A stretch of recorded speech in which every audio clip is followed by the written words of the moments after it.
ये ध्वनि तो गोवर्धन पर्वत की ओर से आ रही है। कदाचित कुछ तो विचित्र हो रहा है वहां।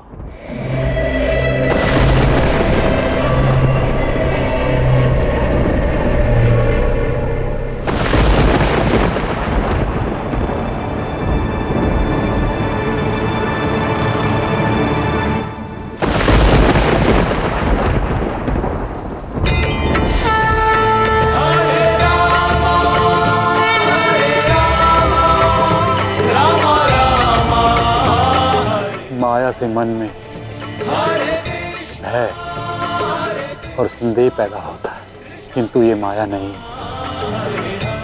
अपितु निश्चल और अटूट प्रेम की दिव्य ज्योति।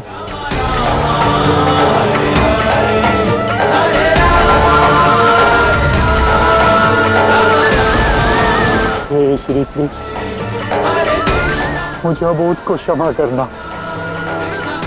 बहुत समय लगा दिया मैंने आपकी दिव्यता को समझने में।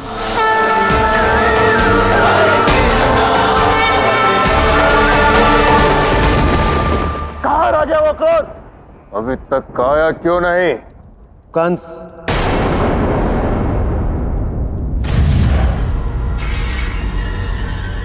प्रणाम इंद्रदेव। अक्रूर की प्रतीक्षा कर रहे हो कंस?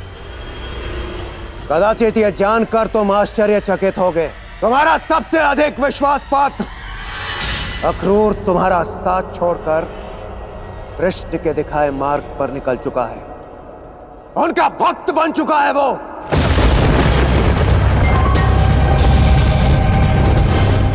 असंभव! शांत हो जाओ कंस। तुम्हारे हृदय में अक्रूर को दंडित करने का विचार घर कर चुका है, किंतु अभी अक्रूर की मृत्यु का समय नहीं हुआ। जब मैं पूर्ण रूप से वृंदावन का सर्वनाश कर दूंगा और उन तुच्छ वृंदावन वासियों के पास मेरे समक्ष झुकने के अतिरिक्त कोई मार्ग शेष नहीं होगा, तब अक्रूर को यह स्पष्ट हो जाएगा कि भक्ति के जिस मार्ग का चयन उसने किया है वह उचित नहीं था। सर्वशक्तिशाली इंद्र की भक्ति ही उचित थी, जिस प्रकार तुम करते हो। इसलिए कुछ समय और प्रतीक्षा करो और देखो कैसे मैं वृंदावन और अक्रूर पर अपना वर्चस्व स्थापित करता हूं।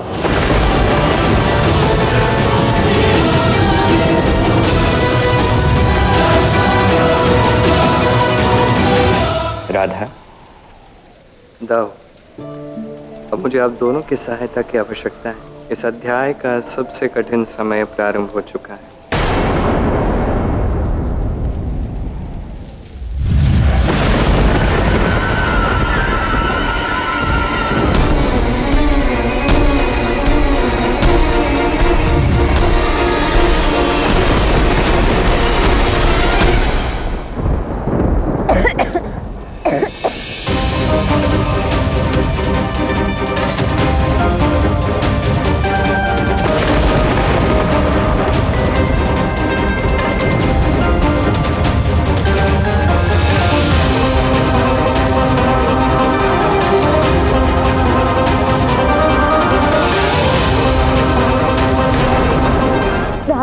ये जल तो दूषित है।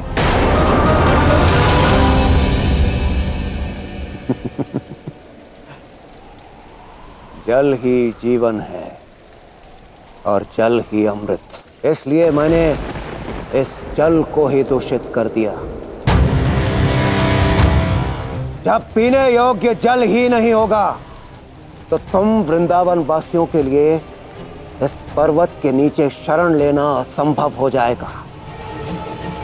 अब मैं भी देखता हूं कैसे तुम सब मेरे समक्ष नतमस्तक नहीं होते। यही दंड है तुम्हारे दुस्साहस का। देवराज इंद्र, ये पाप है। मेरी विनती सुनिए, त्याग दीजिए अपने हट को। बस कीजिए देवऋषि, आप इतनी विनती क्यों कर रहे हैं? यदि इतने ही असहाय हैं आपके ये प्रिय वृंदावन वासी, तो ये अपनी पराजय स्वीकार क्यों नहीं कर लेते? जब तक ये मेरा देवराज इंद्र का वर्चस्व स्वीकार नहीं कर लेते, मैं इसी प्रकार अपना प्रकोप इन पर बरसाता रहूंगा।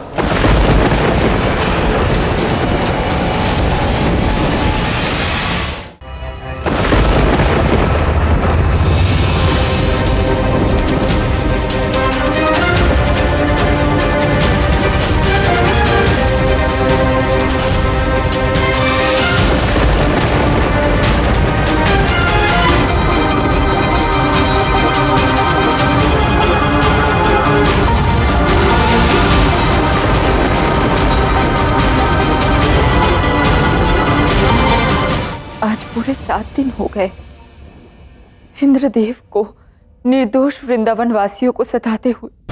महादेव, उनका यह अन्याय कब तक चलता रहेगा? कब तक इंद्रदेव उनके धैर्य की परीक्षा लेते रहेंगे?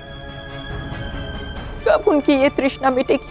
गौरी, जब तृष्णा अपने चरम पर पहुंच जाती है उसके पश्चात ही तो अमृत की प्राप्ति होती है। तुम चिंता मत करो, बस कुछ क्षण प्रतीक्षा करो, क्योंकि वृंदावन वासियों पर आई इस विपदा का अंत अब शीघ्र ही होने वाला है।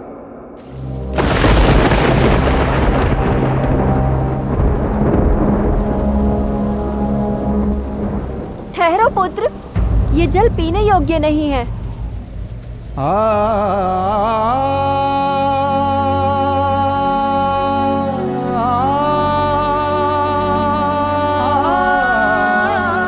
तनिक यहाँ आओ पारस।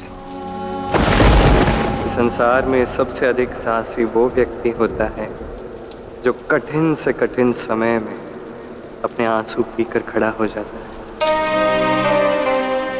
तुमने आज जो साहस सबको दिखाया है उसका फल तुम्हें अवश्य मिलेगा। तुम्हारी तृष्णा अवश्य तृप्त होगी। परंतु कैसे?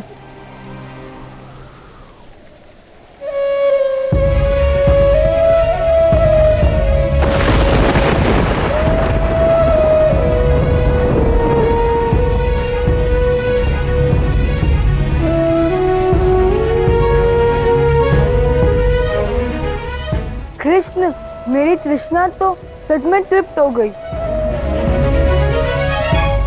उसकी इन एक बूंदों ने मेरी भूख भी तृप्त कर दी।